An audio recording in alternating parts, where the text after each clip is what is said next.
Assalamualaikum warahmatullahi wabarakatuh dan salam sejahtera. Bertemu sekali lagi kita di channel Sensei 1979. Okey, pada hari ini ingin saya kongsikan bersama dengan tuan-tuan dan puan-puan berkenaan dengan micrometer. Okey, ini adalah micrometer. Jadi apakah kegunaan micrometer?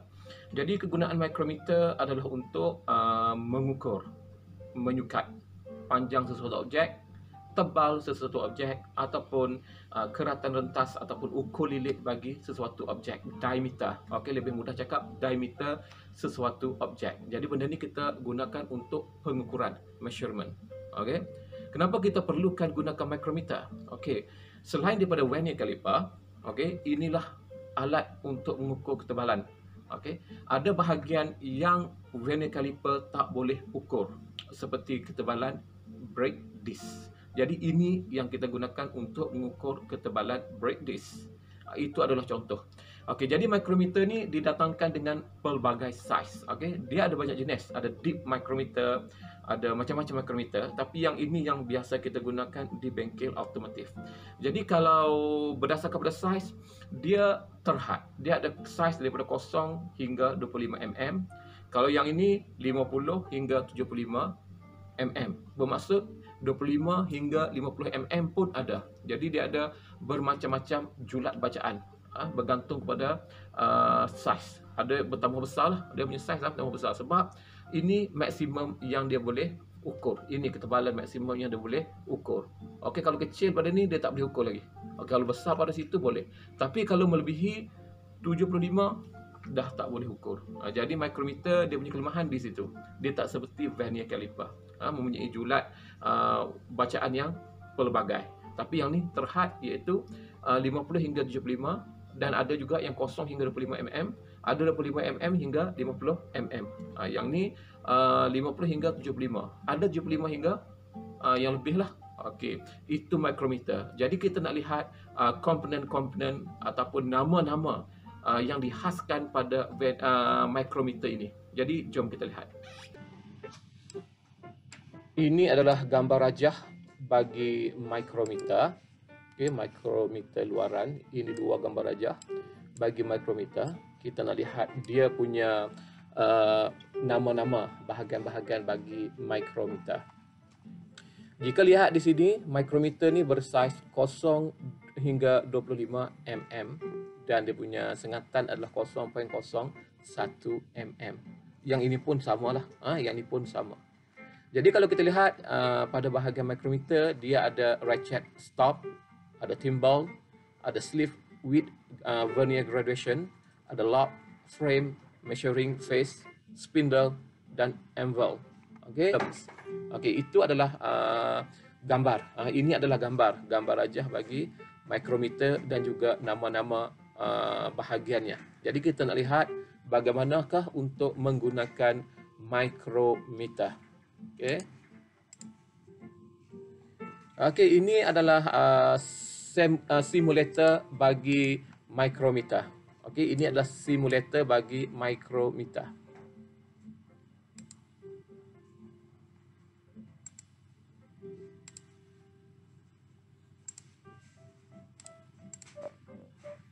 Kita cuba. Okey. Ini adalah micrometer simulator bagi micrometer. Jadi kalau kita lihat pada simulator ini, kita dapati yang dia punya range untuk micrometer ataupun julat bacaan micrometer adalah dari 0 hingga 25 mm. Okey, 0 hingga 25 mm. Okey. Jadi ini adalah bacaan yang terdapat pada micrometer. Kalau kita lihat pada dia punya, kita panggil dia punya timbal, okey, 0, 5, 10. Jadi benda ini bulat, jadi selepas 10, 15 dan dia berputar hingga 45. Okey. Jadi macam mana kita nak ukur? Apabila kita nak ukur, semestinya kita akan mengukur pada bahagian rahangnya. Okey, kita cuba tarik . Okey, ini dalaman dia.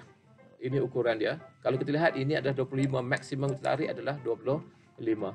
Jadi di sini ditulis 0, 5, 10, 15, 20 dan 25. Okey, jika kita lihat di antara 0 hingga 5, dia macam pembaris ya. 1, 2, 3, 4, 5. 6, 7, 8, 9 dan 10. Ini macam pembaris. Okey, seperti pembaris. Tapi pada bahagian bawahnya terdapat lagi sengatan-sengatan bagi bacaan. Okey, yang ni saya nak explain 0, 1. Di antara 0 dengan 1 akan ada 0.5. Bermaksud 0, 0.5, 1, 1.5, 2, 2.5, 3, 3.5, 4, 4.5, 5. Bermaksud bahagian bawahnya adalah 0.5. Okey, jadi setiap sengatan ni adalah 0.5. 0.5, 0.5, 0.5, 0.5. Okey. Ini berkadaran dengan 1. Bermaksud di atas, kalau 1.23 bermaksud ini adalah bahagian 1. Okey, dia bersama dengan 1.0. Okey, yang ni.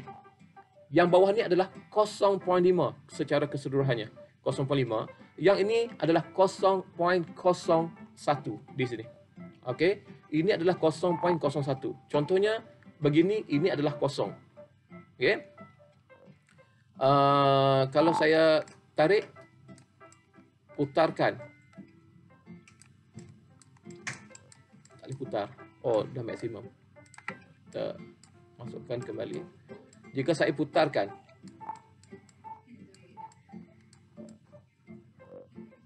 okey, ini 0. Kalau saya putarkan, dia adalah 0.01. Ini adalah 0.01. Ini adalah 0.02. Okey, dan ini adalah 0.03, 0.04 dan 0.05. Sampailah 0.09. Selepas 0.09 semestinya 0.10. 0.11. Okey, permulaannya lah. Jadi macam mana kita nak mengukur? Bila kita nak mengukur, semestinya kita tarik benda ni. Kemudian kita akan ikut dia punya ketebalan objek. Contohnya, kalau ketebalan objek adalah sebegini. Ini adalah ketebalan objek. Macam mana kita nak dapatkan bacaan di sini? Okey, macam mana kita nak dapatkan bacaan di sini? Okey, ini adalah ketebalan objek. Macam mana kita nak dapatkan bacaan di sini? Jadi, kaedah yang saya nak terangkan ini adalah kaedah yang cepat lah. Bukan kaedah seperti di sekolah lah. Dia ada bacaan di A, bacaan di B, bacaan di C. Ini adalah kaedah untuk kita terus membacanya pada mikrometer. Ini biasanya mekanik-mekanik dah biasa buat lah. Okey, jika kita lihat macam ni, apakah bacaannya? Jadi kita lihat pada bahagian timba, pada bahagian silinder. Kalau kita lihat, ini ada garis yang panjang. Panjang sampai di sini. Okey, atas dan bawah dipisahkan dengan satu garis yang panjang sampai kepada bahagian dia punya timba. Okey, jadi inilah dia punya alat penyukat dia. Okey, apabila kita putar-putar dia punya timba, kita lihat di manakah okey benda ni berada. Okey, berdasarkan pada garis ni, benda ni berada. Jadi saya nak beritahu kat sini kita lihat 5, 6, 7, 8. Okey, 5, 6, 7 dan 8. Semestinya adalah 8 mm. Ini adalah 8 mm. Okey, 8 mm. Dan jika dilihat pada bahagian bawah, ada satu garisan terpapar di sini. Bermaksud sekarang ni dia ada 0.5. Jadi 8.5. Okey, 8.5. Dan jika kita lihat di sini, garis yang setentang dengan garis bahagian sini, garis pada bahagian timba yang setentang dengan garis bahagian silinder, bahagian timba, bahagian sleeve, sleeve dan timba, garis yang setentang adalah garis yang ini. Jadi jika dilihat di sini ada 5, 6, 7, 8, 9. Seperti yang saya cakap sebelum ini adalah 0.09. Jadi bacaan yang kita perolehi adalah 8.59. 8.59. Okey, kita lihat jawapannya. Okey, ini jawapannya. 8.59. Apakah masuk kurungan? Nanti saya akan terangkan apakah masuk kurungan ni. Okey. Jadi bacaannya adalah 8.59. Okey, itu bacaan dalam mm. Kalau kita tukar kepada cm akan menjadi 0.859 mm. Okey. Contoh kedua untuk bacaan.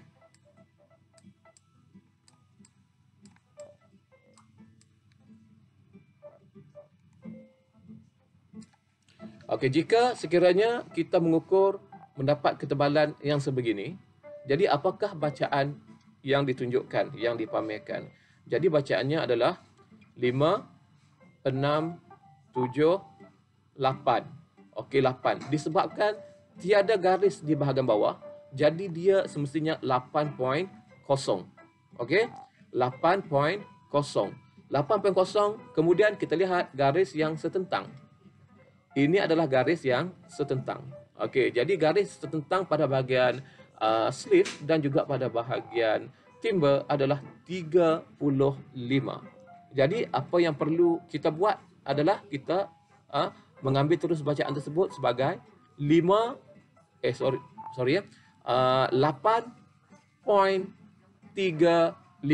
Okey, 8.35.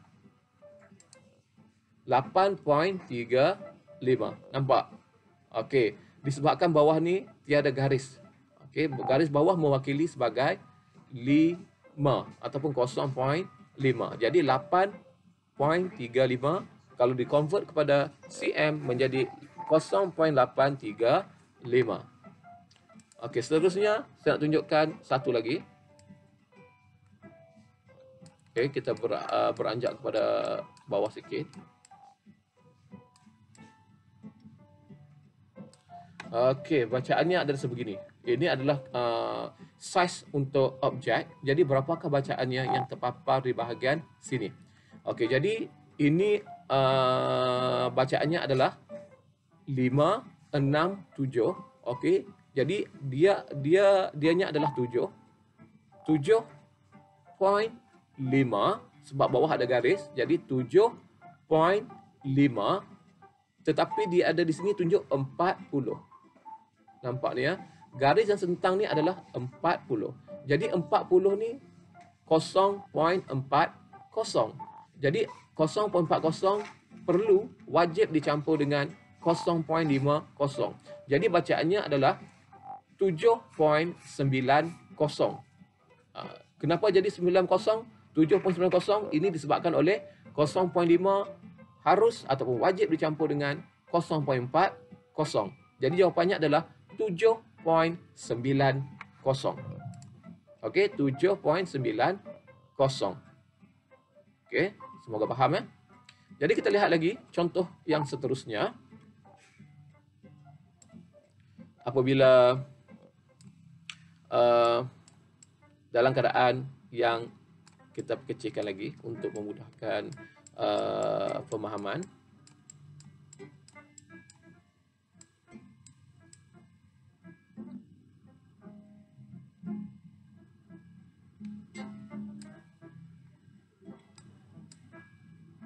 Okey, ini bacaan tebal bagi sesuatu objek dan apakah nilai bacaannya? Berapakah ketebalan objek tersebut? Jadi di sini, jika kita lihat pada bahagian sini, berapakah ketebalannya? Semestinya ramai yang boleh menjawab. Lebih anggaran adalah 7 sebab 5, 6, 7. Di bawahnya tiada nilai bacaan 0.5. Tetapi permasalahannya timbul kerana garis pada bahagian sleeve tak setentang dengan bahagian timber. Okey, sleeve tak setentang pada bahagian timber. Jadi apa yang kita nak buat? Macam mana bacaan harus diambil? Okey, begini kaedahnya. Okey, 5, 6, 7, 7.0 itu semestinya lah sebab 0.5 tak ada. Sebab yang ni bawah daripada 10. Jadi 7.0, 5, 6, 7. Okey, 7.07. 7.07. Kan? Bila 7.07, berapa benda ni? Yang ini kita boleh buat anggaran dalam 4. Kita boleh buat anggaran dalam 4. Dia bergantung kepada ke mana yang lebih dekat. Adakah bahagian bawah ataupun bahagian atasnya. Jadi di sini saya buat anggaran. Anggaran adalah 7.074. Mungkin 7.075 atau 7.073. Jadi 3, 4, 5 tu bermain dalam anggaran. 3, 4, 5 bermain dalam anggaran. 7.073, mungkin 7.074 atau mungkin 7.075. Jadi kita nak lihat. Okey, anggaran saya adalah 7.074. Begitulah. Okey, kita lihat. Okey, 7.074. Jadi tepat seperti anggaran yang saya buat. Jadi ini adalah anggaran. Apabila kes macam ni keluar, kita cuma membuat anggaran. Sebab sengatan di antara 7 dengan 8 ni adalah sangat-sangat kecil dan tak boleh lagi diletak garis-garis yang kecil. Okey. Semoga memahaminya lah. Dan last, kita nak tunjuk contoh last.